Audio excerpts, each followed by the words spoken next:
one of our sleeping beds was not so sleepy.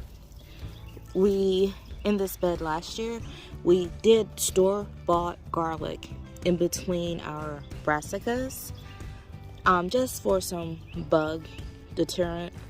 Obviously, we left some of those in accidentally, and so they're popping up all over this bed. There's some more back there up under the mosquito netting, and we just have this netting here to keep the neighbors' chickens out.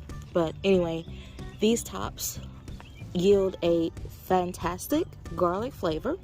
So what I'm going to do is just chop them, wash them, and put them in the dehydrator, then pulse into a powder for an additional garlic flavor. You can use this in any dish that you want to infuse with a garlic flavor, and it will do that.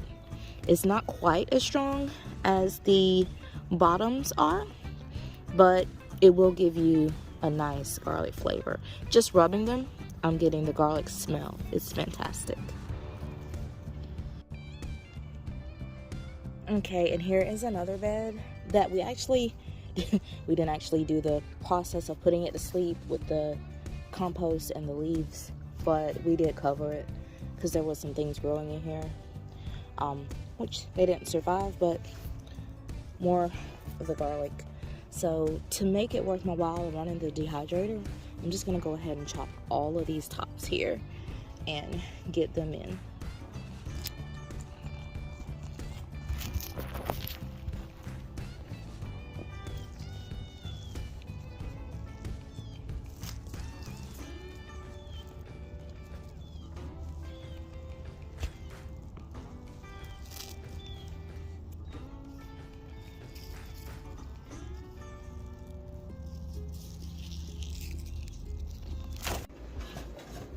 Okay, I have rinsed off my scapes, and the only thing left that I need to do is just pull off little pieces like that are yellow, and I'll just do that as I'm loading them into the dehydrator.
Okay, so the rest of our scapes are going to be going into our next batch of fire cider. Y'all, we ran through that stuff so quickly, just trying to stay well this year, and I have learned my lesson, and I'm going to make sure that I do double batches from here on out. So that's how much is left. Yeah, it's going bye-bye. So I'm starting a batch here. This batch I'm going to do with just the garlic tops, and the bottoms I'll do in the next batch because I have to peel them. Okay, so here we have it. After dehydrating, you could very well leave it just like this and then just chop as needed, or just throw in the whole shebang whenever you want flavor in your dishes. However, as I mentioned earlier, we're going to grind ours up. So I'm just going to use my hands to get it started. And then I'll put it through the food processor to finalize. If you've got a spice grinder, that would work just as well, or even a coffee grinder.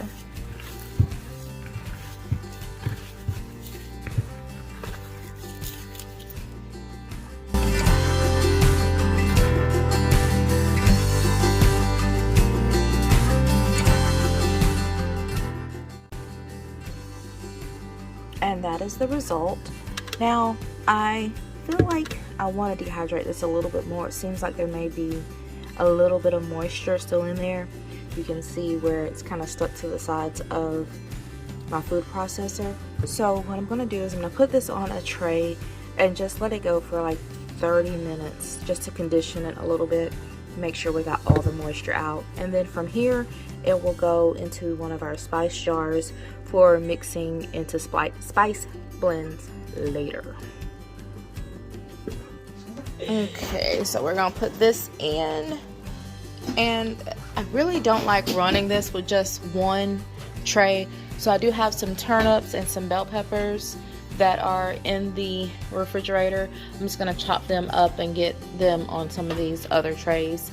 I may even have some greens. That way this is just not running with just the one tray. That's like a waste of energy to me. So let's get this started. We'll do 135 and time, time.